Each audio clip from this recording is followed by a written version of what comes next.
Republican from Oklahoma, a member of the Budget and Appropriations Committees. Good to see you again, Congressman. Good morning. Chris, great to see you. You know, we were talking about this in our last segment about Congress not exactly having high approval ratings. Could Americans be sitting back there and saying, light bulbs? Really? That's what Republicans are fighting about?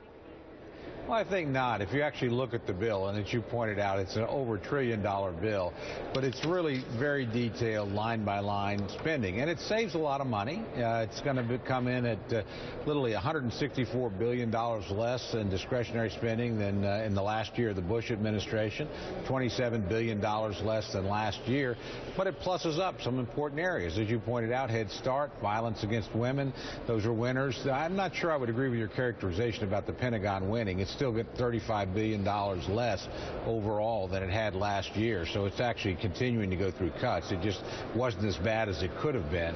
But again, it's a bipartisan compromise. We work together. I expect a majority of both parties to provide the votes for it today. I'm very pleased that the president has urged support for it as well. So it's actually Congress doing its job and doing it in a bipartisan fashion. Well, as you well know, conservatives aren't very happy with it. Grover Norquist's Club for Growth, for example, put out a statement. I want to read part of it for you, Congressman.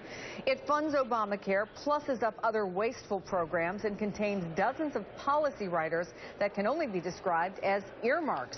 What do you say to him? Well, look, I've got a lot of respect. These are actually both my friends, but in this case, I think they're wrong. First of all, this is less money than we spent last year. It's 4 years in a row that we have actually cut spending. And President Obama will have effectively, when you count the inflation in, about 10% less to spend than President Bush had his last year. So Congress is continuing to try and address the deficit. Now, did we get everything we want? No, we did not. But that's going to be the case until there's a Republican United States Senate, Republican president.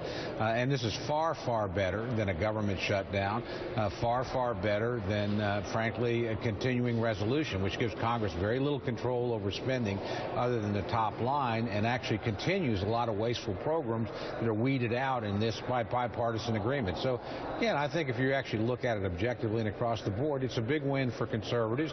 It's not a complete win, but we don't completely control, Washington, D.C. either. And it's certainly not a complete win for the president or the Democrats. It is what people expect us to do in divided government, find common ground and get things done. So you have this compromise on spending, but that effort to extend unemployment benefits has stalled in the Senate. Pennsylvania Republican Charlie Dent does plan to introduce a measure in the House to revive jobless benefits. What's your take on this, Congressman? Is it going to get done, and if so, when?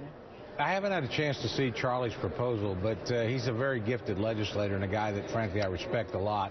I think something can be done, but I think that, frankly, the Senate Democrats have to decide whether or not they're serious about paying for it. Look, we're talking about $25 billion over the course of a year. If we extend it at 90 days, $7 to $8 billion. Help us find an offset. I think you can find Republican support. But so far, I think, quite frankly, Senator Reid, Democrats have wanted the issue more than they've wanted a solution. If they want to sit down, I think as we just demonstrated with a $1 trillion-plus bill, we're willing to find common ground and reprioritize spending. There's a lot of spending in the federal government that is less important than the issue you're talking about. So let's take from the areas, frankly, that are less essential and focus on unemployment. If the Democrats will be serious about that, I think they'll find willing partners. Do you think that the budget does sort of bode well for bipartisanship going forward? Is it just something that had to get done because of the lessons last year with the government shutdown and so on? And let me ask you specifically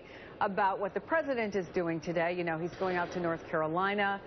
He's really putting a push forward on jobs and the economy. And yesterday, he said he was ready to take action to boost the economy if Congress doesn't. I just want to play that for you. Sure. I've got a pen and I've got a phone.